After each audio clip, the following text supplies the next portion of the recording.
Okay. This is my second video that I told myself I was going to make about 8 to 9 months ago. Think about tabletop games. Some new ones I bought. I got since the last time I made a game about tabletop gaming, I gotten Call to Adventure, Teenage Mutant Ninja Turtles. Oh man, God! I've gotten Arkham Horror First and Second Edition. I got both of them. Arkham Horror, the card game, and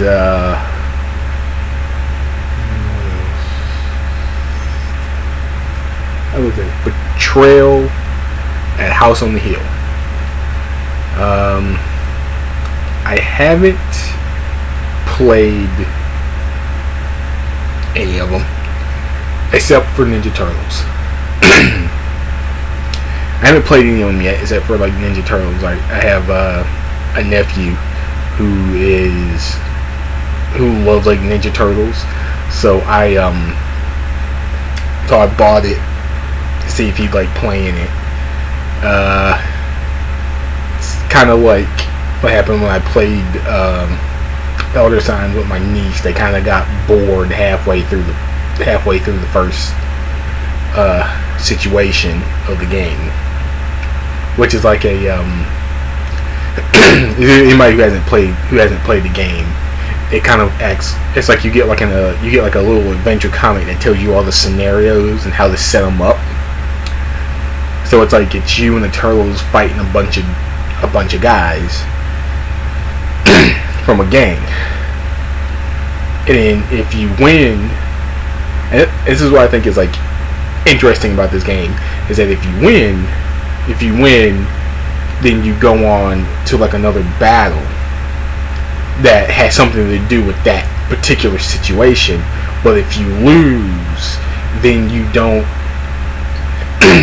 get to go to the next battle. You have to skip that battle.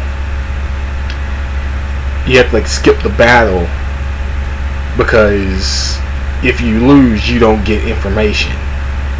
It tells you like who these guys are and who they work for. You win, you get the information, and then you go to that guy, and then you go to that guy, and you fight him. But losing the battle, you don't get the information, so you skip the battle and then go to the next battle after that. Which I thought was that was very interesting, because usually in a game like this, if you go into a battle and you lose, that's game over. You have to start over. I was like, oh, that's pretty cool. And I thought it was pretty cool, so I'm like, yeah, it's a good game. It's a good game. If you got anybody who likes Ninja Turtles, if you like Ninja Turtles, and play that game. It's good. Call to Adventure is a 4-player like story crafting game. You get like it's like a card game. There's no miniatures or anything. It's like one of the cheapest games I've ever bought, because usually when a miniature game, usually it'll cost you like $60 because there's like a ton of miniatures in it. But this game was like $32 because it's all cards, no miniatures. So you play so you get like a destiny card, which is like the ending of a story, which is like the ending of your story. Excuse me. It's the ending of your story, and then you have to craft a story going from like the beginning, the middle, and then the end, which is the destiny, which is your destiny. So you have to, and then you get points based on what cards you get. And it's pretty cool. And the game actually came up with a notepad, so you can track points, so you can calculate the points at the end of the game, which is like, that's something I've never seen before. I never seen a game do that before.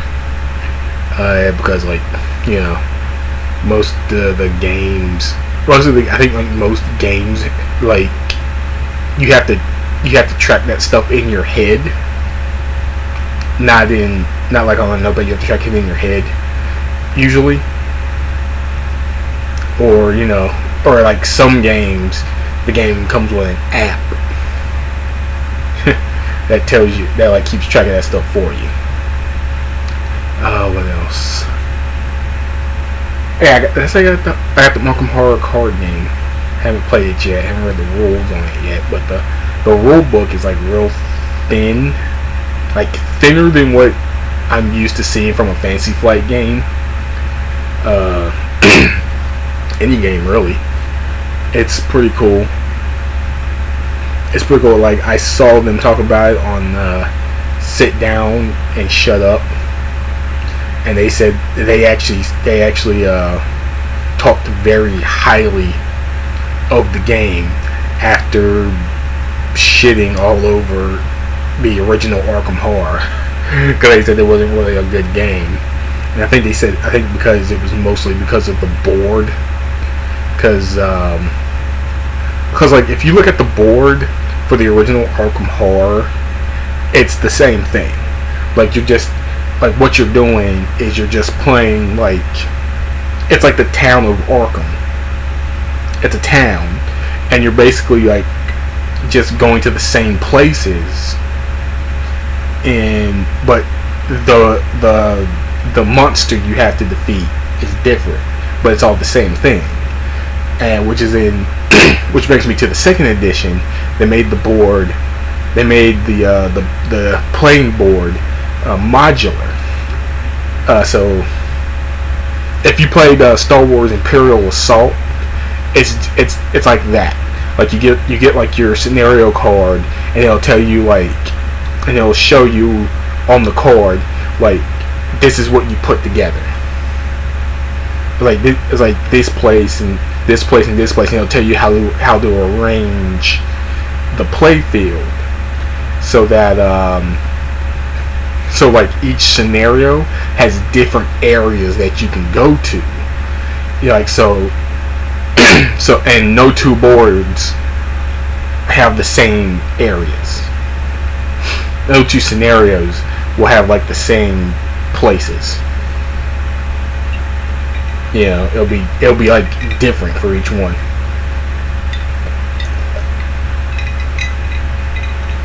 That's good. Oh man, I found out about the second edition of Arkham Horror about a month after I got the first edition. I was like, oh, you gotta be kidding me, they're coming out with a second edition already? Like, holy crap. But Arkham Horror had been out for years. It wasn't out, it's a second edition. It was a long time coming. So I would have bought Arkham Horror like sooner than what I did, but it was oh man, what was it? It was hard. It was like hard to find. I think the reason I found it when I did, because they were getting ready to release. They probably printed out like the final print of the first edition right before they started printing the second edition, and that's probably how I got it when I did. It's a pretty good. It's, you know, it's like a lot of people talk like highly of that, except for Sit Down and Shut Up. It was a Shut Up and Sit Down. It's one of those. If you type any one of those into YouTube, you'll find it. It'll lead you to the same place. You know. Excuse me. What else did I get? I got like a lot of games now. Sit Down. What else? Oh man, what else? I don't know. Not sure what else I got.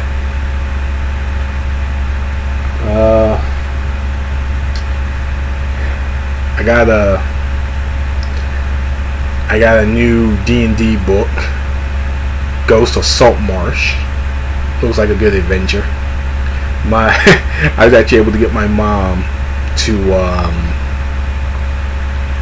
I actually got my mom to show some kind of interest in D&D, which is amazing, because I couldn't get anybody to show any interest in any of these games I have.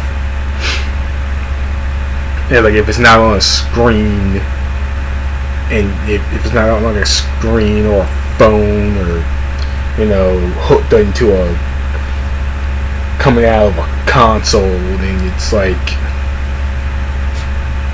nobody gives a shit. Yeah. Apparently tabletop gaming is very niche, and I'm the only one that is interested in any of the games I have. That sucks. But, well,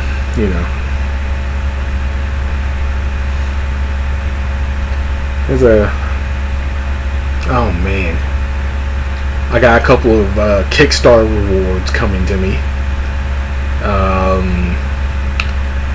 When those come in, I'll probably make a video about them, because everybody's going to be making videos about those.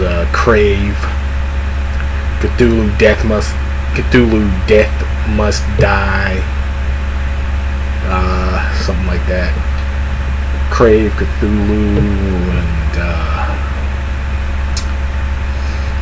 Human Punishment, Project Hellgate, and man, what else? Couple other ones I think are coming soon. I'm really excited about Cthulhu Death May Die, because that was like I backed that last year. It was like the second Kickstarter I ever backed. It was the first one I backed was Relic Knights second edition, made by Ninja Division. And if you're into tabletop games, then you probably keep up with the news, and you all know what happened with that. Yeah, a lot of people pissed off about that, and I'm one of them. Yeah, so the second one I did was Cthulhu Death Must Die. That's coming soon. Like Crave, Human Punishment. I also backed Assassin's Creed Brotherhood of Venice. I'm not sure when that one's coming in. I think that's got a little bit more time. Excuse me. That's got a little bit more time before it gets here, and a few others. I keep telling myself I'm not gonna. Okay, every time I'm like, okay, this is it. I'm not gonna back anymore. I'm not gonna back any more Kickstarters. This is it. And then I see something that's like really cool, and I'm like, okay, I'm backing that, and I back it, and I'm like, god damn it. Oh god, like how many freaking Kickstarters have I backed now? Like 8 in the last year? Like, oof. I gotta stop. I really gotta stop. But it's like most of these games don't go to retail. They get put on Kickstarter, and if you didn't get it on Kickstarter, then that's it. You're not getting it. Yeah. One game I wanted to back was the Gotham City Chronicles, the Batman game. But the base price on that was way too high. I'm like, I can't do that. I can't back that at that price.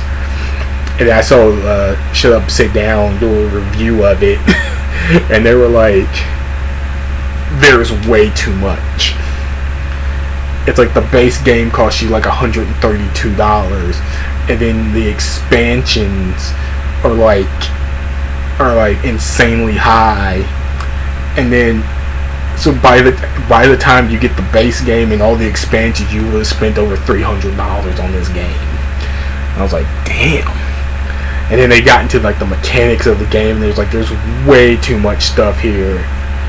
It's like the book is insanely, the rule book is like insanely huge.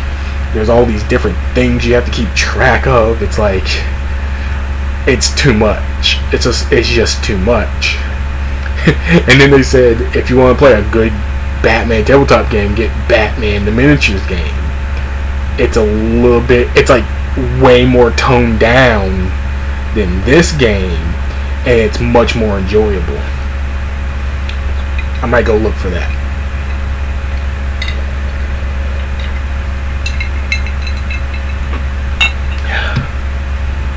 Yeah, I might look for that. It's a good one. There's also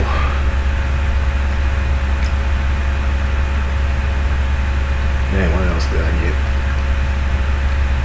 Betrayal at House on the Hill, which I haven't played yet. I saw them play that on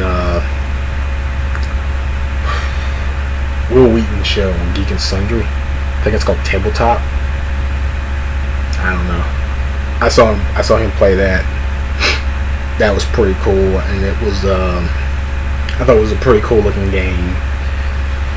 Oh, can't get my family into that one either. The only game I was like Turtles, Golem Arcana, and Mice and Mystics back there. Only games I was able to get anybody to play with me. I think I got my brother once to play. Imperial Assault with me, and I think that was it. Like, I couldn't get him to play anything else. Oh, Elder Signs. I got him to play Elder Signs with me, and then that was about it. Like, he after Elder Signs, he kind of gave up. Excuse me. And yeah, I probably said that before, and then it's, you know, after that I stopped trying. I'm kind of, oh man, yeah. Got a lot of games. I got a bunch of D&D books. That's about it there. Nothing really exciting about it. If I'd played these games with somebody, then I'd be able to be like, I'd be able to take you like real in depth into these games and be like, this and this and this. This is cool. That's pretty cool and all that stuff. You know, can't play with anybody. There's I also backed a game called Ghost Star on Kickstarter. It's a one-player game. I might when that comes in, I'll play that and I'll probably make a video about it. You know, till then, Man of Lawful signing off.